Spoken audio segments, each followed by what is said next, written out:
right, welcome to Hoops Tonight here at The Volume. Happy Tuesday, everybody. Hope all of you guys are having a great week like we always do during the All-Star break.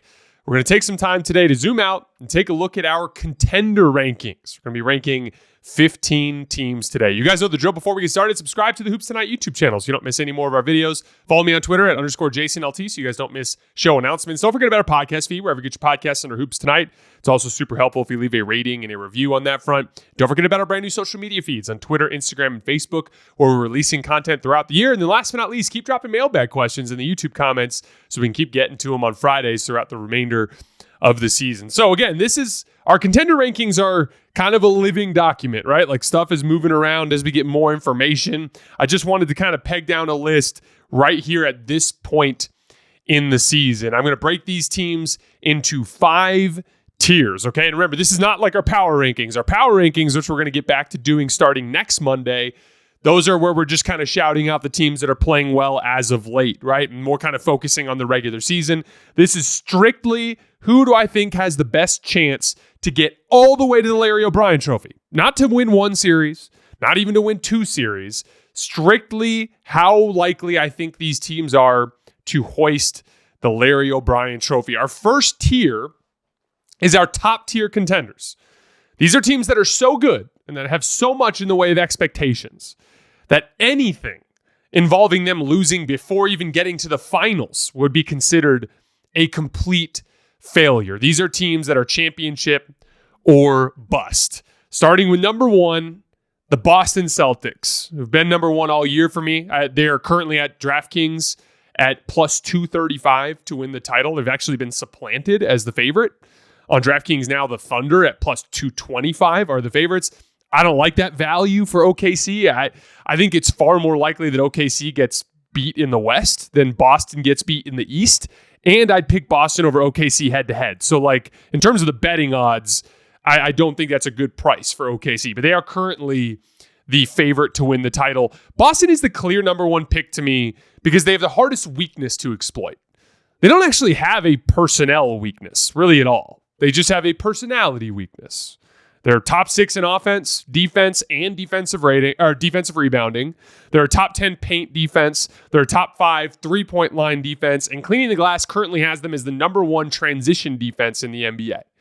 Their weakness is they occasionally play really shitty basketball in the regular season. And that to me has so much more to do with just malaise than anything else. They have a 123 offensive rating against the top 10 teams in point differential, according to Cleaning the Glass. That ranks 2nd in the NBA. And they're also 7th in defense in those matchups.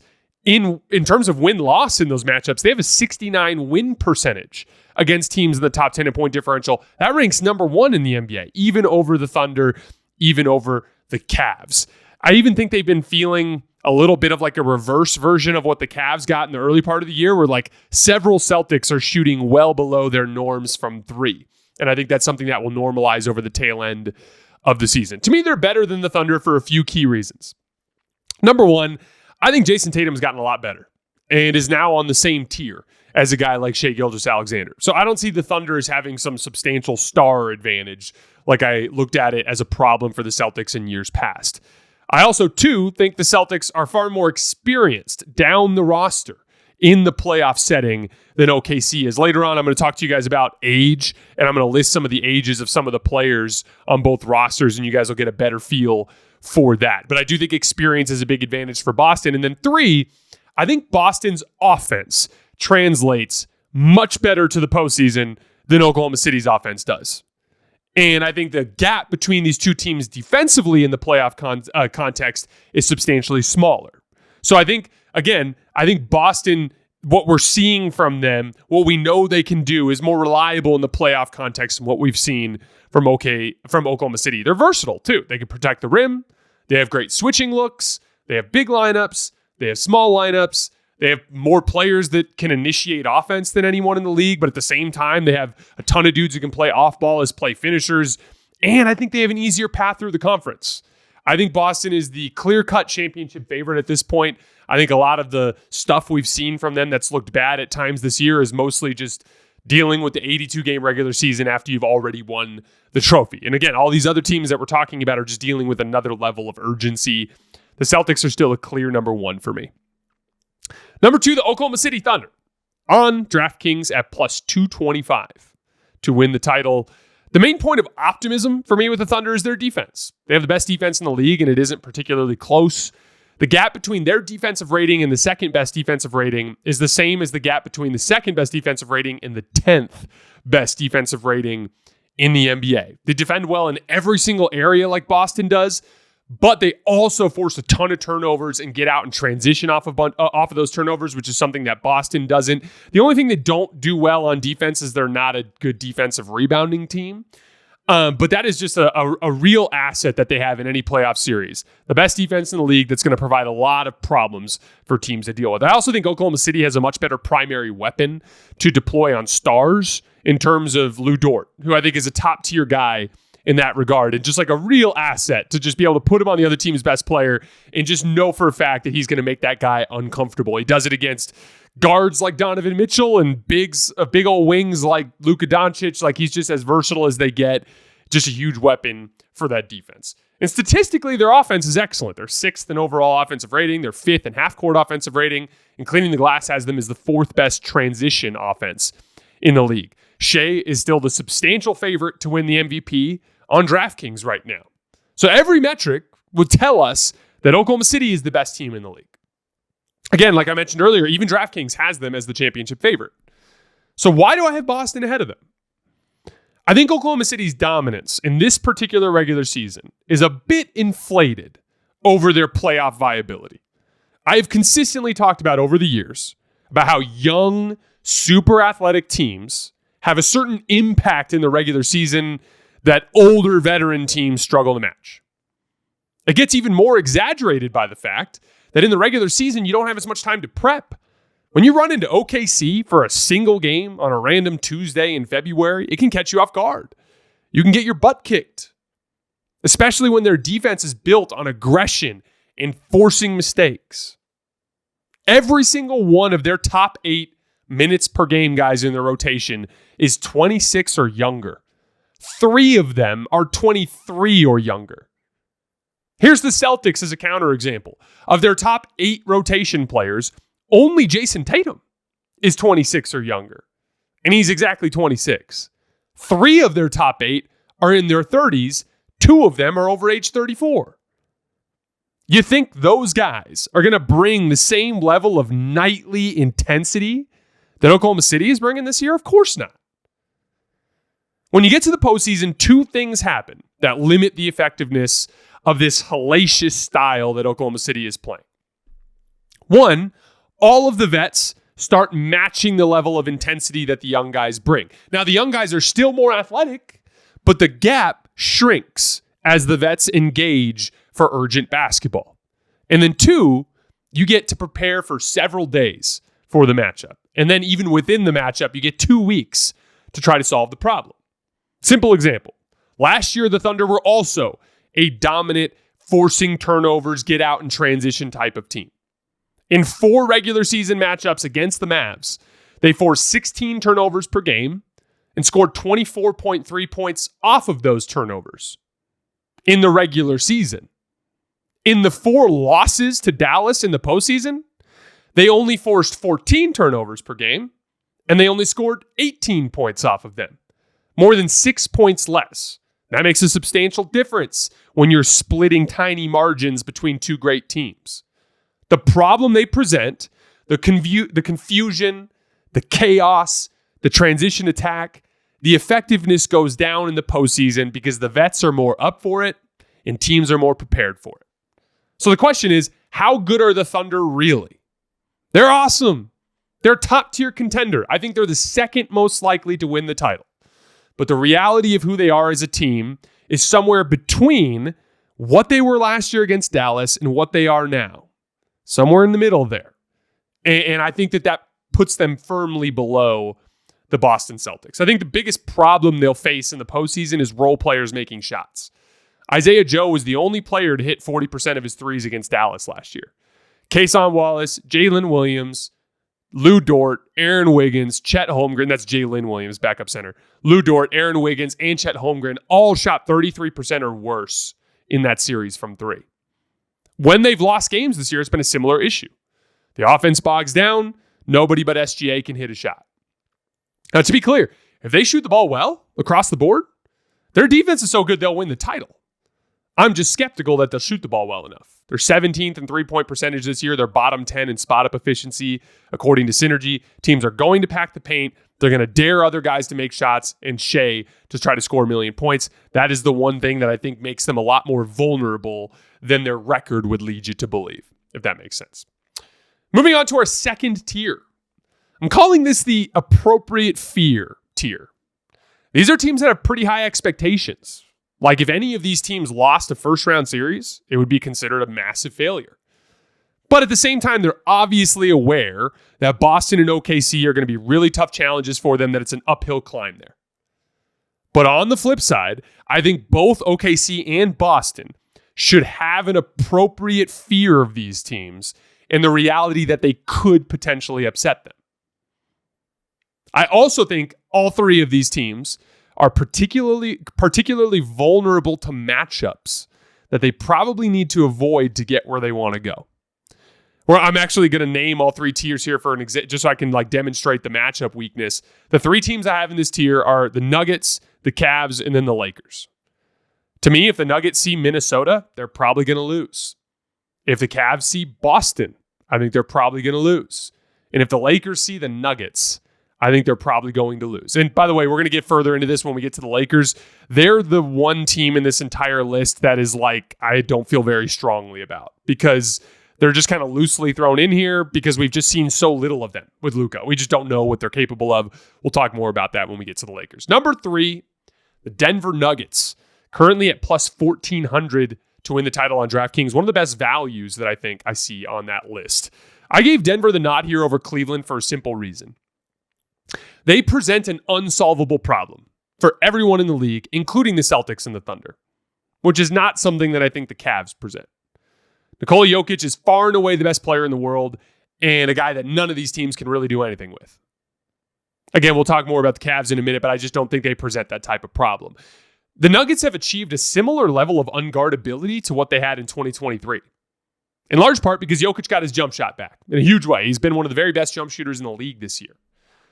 Here's a simple stat to demonstrate the difference between this year's Nuggets offense and previous years. This year, the Nuggets have a 126.1 offensive rating with Nikola Jokic on the floor. Last year, that number was 122.4. So a substantial drop there. Even the year they won the title, it was only 124.2. Think about how crazy that is. The Nuggets are scoring 2 points better per 100 possessions than they did the year they won the title with Nikola Jokic on the floor, even with less shooting around him than ever before. The main weakness with Denver is their defense. They're 16th in defensive rating, 28th in transition defense, according to Cleaning the Glass, 12th in half-court defense, 17th in clutch defense. They also give up the 5th most points per game in the paint and the 7th most made threes per game. So that's obviously where the hole is, right? Now, it's a similar idea to what we were talking about with OKC. This is an older veteran team that isn't going to bring the same level of intensity night to night. The Nuggets will be a better defense when they get to the postseason. The question is, how much better? Will they be good enough? But if they can leverage their defense enough to unlock their borderline unguardable offense with Jokic, they absolutely can win the whole thing. And that's why I have them all the way up at number 3. Again, I do worry about them for that Minnesota matchup, though. That's one that I think they're yet to overcome and have some serious issues with. Number 4, the Cleveland Cavaliers. They're currently at plus 700 to win the title, according to DraftKings. This is a really, really good basketball team by every measure, right? They're producing similar levels of insane offense to what Denver's doing, and they're a very respectable defense, albeit not in the same stratosphere as Boston and OKC. I think part of the reason why they're still undervalued by a lot of people is that Darius Garland and Evan Mobley kind of have a reputation, right? They appeared to be the weak points in their previous playoff exits. I just think both of those guys are substantially better players now, especially Garland, who's become one of my favorite players to watch in the league and has a remarkable ability to generate dribble penetration. The main reasons I'm lower on the Cavs than most people are is, one, they also rely a good amount on forcing turnovers and getting out in transition, which, like we talked about earlier, can be less effective when you get to May and June. And then 2, they shot the ball preposterously well to start the year. I remember at one point a month or so back, I looked and I was like, oh my God, they're shooting 45% on transition threes. Like, that's insane. Since January 12th, the Cavs are 11th in three-point percentage. And as their hot shooting has come back a bit, their defense has slipped. They're now only 11th in defense in that span, 12th in points off of opponent turnovers in that span, and they're just 11-6 in their last 17 games, which is really good. I just don't view them as the type of world-beating team that they were early in the year when they were just making every damn three-point shot they're taking. I personally think the Cavs are destined for a conference finals loss to the Boston Celtics. And I think they're capable of losing to an Indiana or a Milwaukee or a New York in round 2, although I'd favor them over all three of those teams. The case for Cleveland beating Boston is having home court advantage, jumping up 2-0, and then stealing game 3 or game 4 in Boston and just putting them too far behind the 8 ball to be able to come back and win that series. But we've just seen time and time again, even as recently as their last matchup, Boston just gets great shots. And if it wasn't for a Donovan Mitchell heater in a game where Jalen Brown didn't even play, they would have been 0-3 against the Celtics this year. It just doesn't seem like a team that I think they can overcome. Who's scoring big in the NBA this season? You are, with all the new ways to get in on the action at DraftKings Sportsbook, an official sports betting partner of the NBA. From Monster Slams to dishing the rock to cleaning the glass, get behind your favorite players and the prop bets you can make on DraftKings, the home of NBA player props. Ready to place your first bet? Try betting on something simple like picking how many points your favorite player will have. Go to the DraftKings Sportsbook app and make your pick. Right now, the Oklahoma City Thunder have supplanted the Boston Celtics as the favorites to win the title on DraftKings at plus 225, with the Celtics right behind them at plus 235. First time, here's something special just for you. New DraftKings customers bet $5 to get $150 in bonus bets instantly. Take it to the rack with DraftKings Sportsbook. Every point counts. Download the DraftKings Sportsbook app and use code HOOPS. That's HOOPS. That's code HOOPS for new customers to get $150 in bonus bets when you bet just $5. Only on DraftKings. The crown is yours. Number 5, the Los Angeles Lakers, plus 1,800 on DraftKings right now to win the title. Again, I'm kind of just throwing them in here at the bottom of this tier because we really don't know how good they're going to be. I've seen a lot of strong opinions about how bad the Lakers are going to be. And it's just not based on anything we've actually seen. Every other team we're going to cover today we've seen a lot of what they're going to be, right? Everything with the Lakers is conjecture. I do think their offense is going to be absolutely amazing. That's not something worth overthinking. It's arguably the best combination of shot creation and play finishing talent that we've seen since the 2018 Warriors. The two primary shot creators in LeBron and Luka are two of the best playoff shot creators we've ever seen who thrive in the physicality of that environment. They also require very similar types of defenders, which I think will test the defensive depth of teams at the forward spot. I would recommend not overthinking the offense. They're going to score 1 million points. Defense is where it gets tricky. The Lakers had an 11-2 stretch right before Luka joined the team, where they were literally the number 1 defense in the league. And they put forth several impressive defensive efforts against teams like Boston, the Knicks, the Clippers. They have more good defensive players than people think. They turned D'Angelo Russell into Dorian Finney-Smith. Jared Vanderbilt is one of the better defenders in the league. LeBron James, as he's become engaged with this new group, has been a very good defender. Gabe is a good defender at the guard spot. Even a guy like Austin does his job, even though he can get into some situations early in the year where he's asked to guard the other team's best player and it's not a good fit for him. But he, as a subsidiary defender, can be just fine. They've started doing a much better job of executing J.J. Redick's 1-5 switching scheme. I think they have a good defensive punch. That's been clearly demonstrated over the course of the last month. But you're now adding in 40-ish minutes of Luka Doncic in the playoffs. And he's a guy that can be downright damaging to a defense in certain matchups, specifically teams that can really space the floor. It will be J.J. Redick's responsibility to try to find ways to deploy him properly in each playoff matchup. So here's the big question.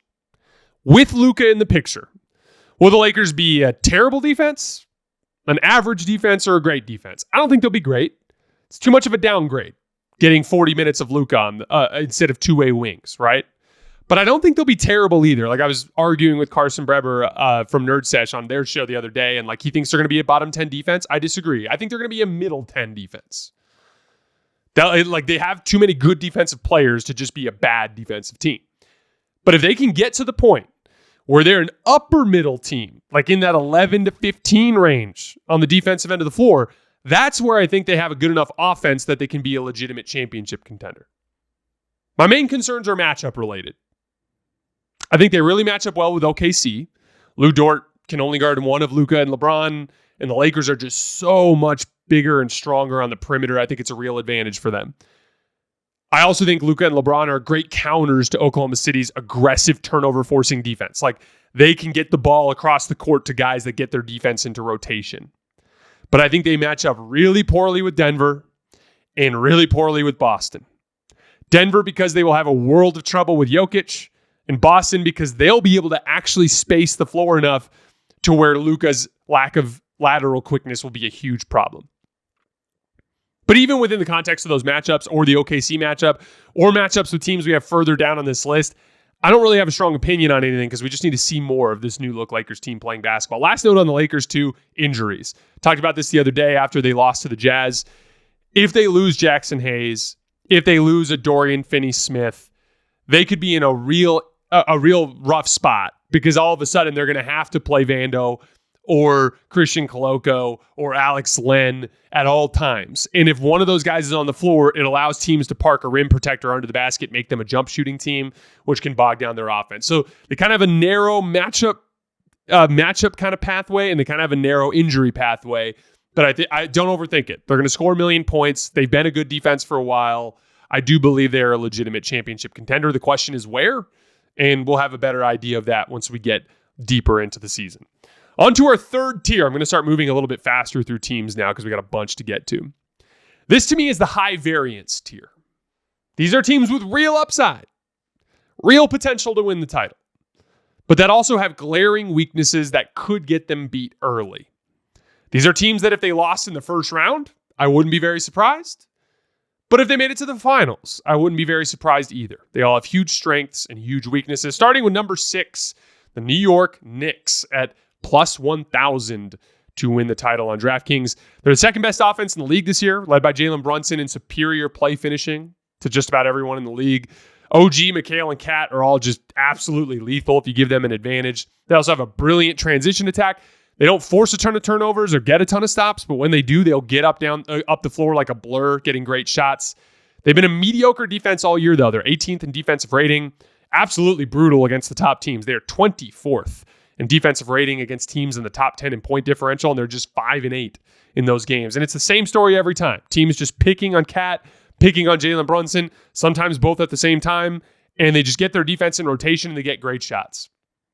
They give up the highest opponent three-point percentage in the league, and they're 20th in points in the paint allowed per game.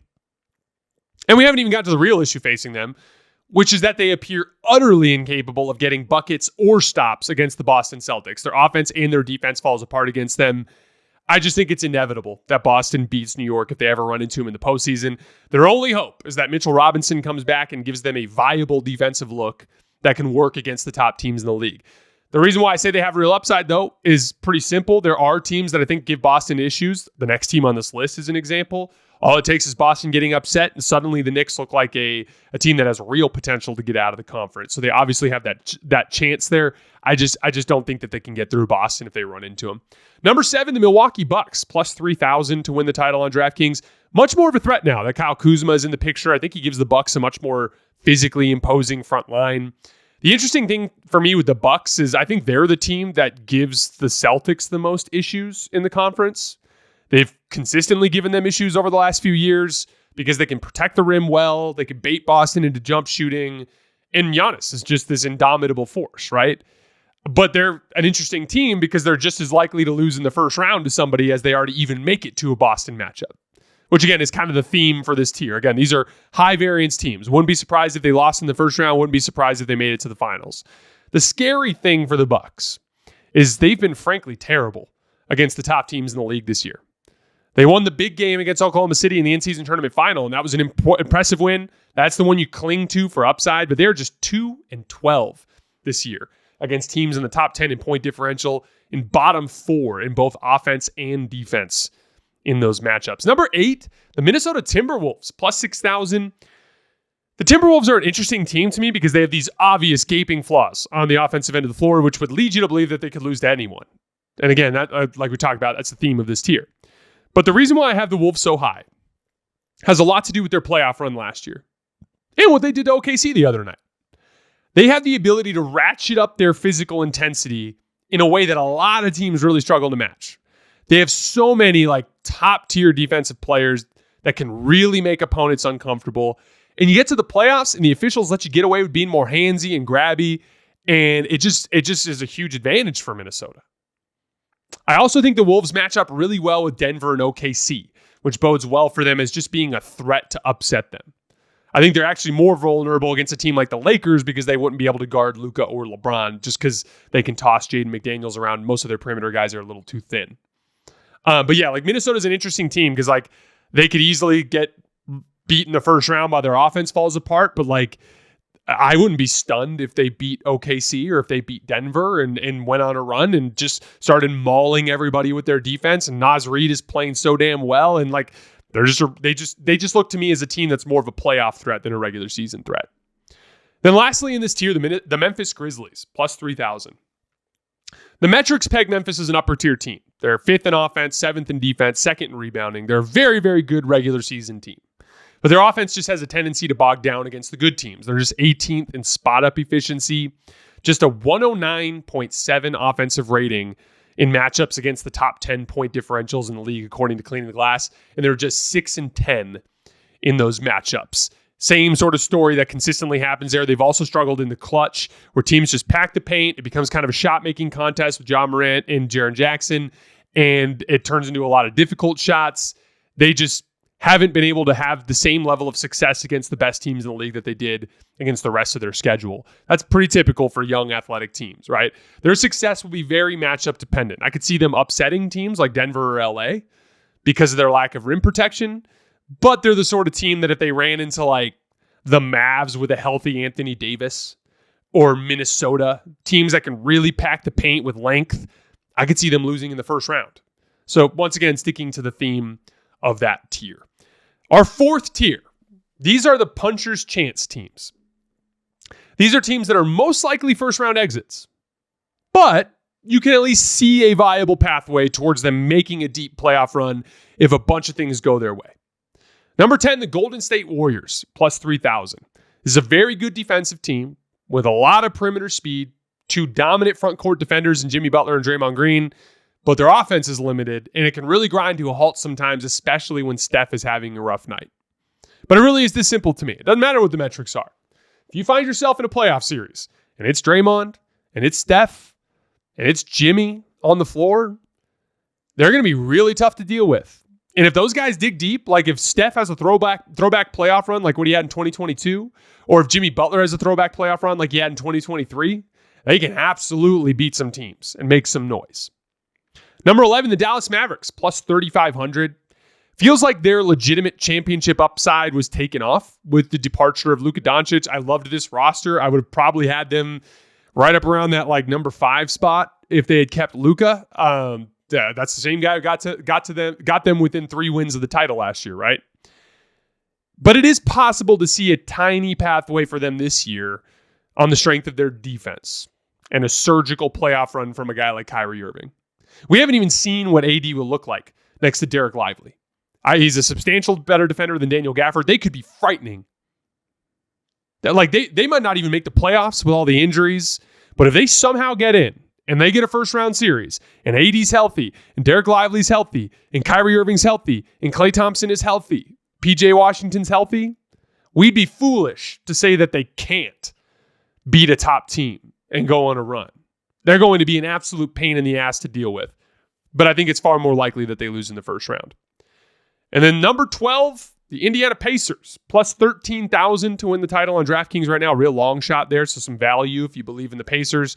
They have the 5th best record in the league since December 13th. They're 20-8, 7th in offense and 11th in defense.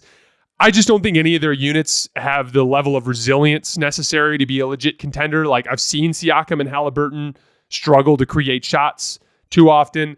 I've seen their defense fall apart too often, and they are a terrible rebounding team. So I just don't think they have any specific unit that's good enough to really carry them. But they won the war of attrition last year. While every team broke down around them, they just kept trucking along. They even held leads late in the conference finals against Boston.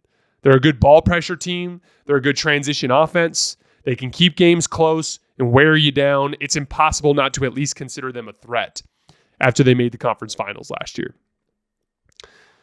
Number 13, our last team in this tier, the Los Angeles Clippers. They're plus 3,500 to win the title. Tons of perimeter speed. Guys who can defend both on and off the ball. James Harden was an all-star this year for his shot creation ability. Ivica Zubac has turned himself into like a super dependable starting center in this league. Norman Powell's having a career year, and Kawhi's back now. But any theoretical championship upside for the Clippers comes down to Kawhi reaching his peak, and he just hasn't looked like that guy yet. Can't write them off, because if Kawhi does get back to that level, this roster is absolutely good enough to hoist the trophy. But we all know that that's just a very narrow possibility for something like that to happen. Moving on to our last tier. These are teams that think they can compete for a championship, but that I can't actually see a viable path for them. These are teams like if I even just saw them playing in the conference finals, I would be absolutely stunned. Number 14, the Houston Rockets. Plus 6,000 to win the title. They just don't have the shot creation to hang with the top teams. Even just losing Fred VanVleet caused the bottom to fall out for him. They're 2-6 since he got hurt. After being like utterly dominant with him before that, they're even struggling against bad teams in that stretch. I think it's highly likely that they lose in the first round. And even if they catch like a really favorable matchup and like beat a bad play-in team in the first round, I still think they're certain to lose in the second round. Then lastly, number 15, the Phoenix Suns, plus 12,000 to win the title. Real long shot odds there. Just a horrific defense, a horrific rebounding team that doesn't score the ball nearly well enough to be a threat to do anything. Even with Kevin Durant and Devin Booker on the floor together this year, they have only a 115.6 offensive rating. That's more than 10 points worse than the Nuggets are with Nikola Jokic, for example, per 100 possessions. The roster is full of guys who probably shouldn't be in the rotation on a serious basketball team. I think they're destined for a play-in or first-round loss and probably completely blowing up the roster when they get to this summer. That's it for our contender rankings. Also, just to give you guys an idea of what I thought were the best values in terms of betting odds, Denver at plus 1,400. I think they got a real shot to win it this year. That's a great price. And the Minnesota Timberwolves, again, plus 6,000 for a team that matches up really well with the top teams in the league and just has this otherworldly physical defense potential when you get to the postseason. I just think that's an interesting price to be able to jump on for value as well. All right, guys, that's all I have for today. As always, I sincerely appreciate you guys for supporting me and supporting the show. We're going to take a little break for this last little break before we get into the home stretch of the season. Wednesday night, the Lakers play the Hornets. We'll be breaking that game down on Thursday morning. I will see you guys then.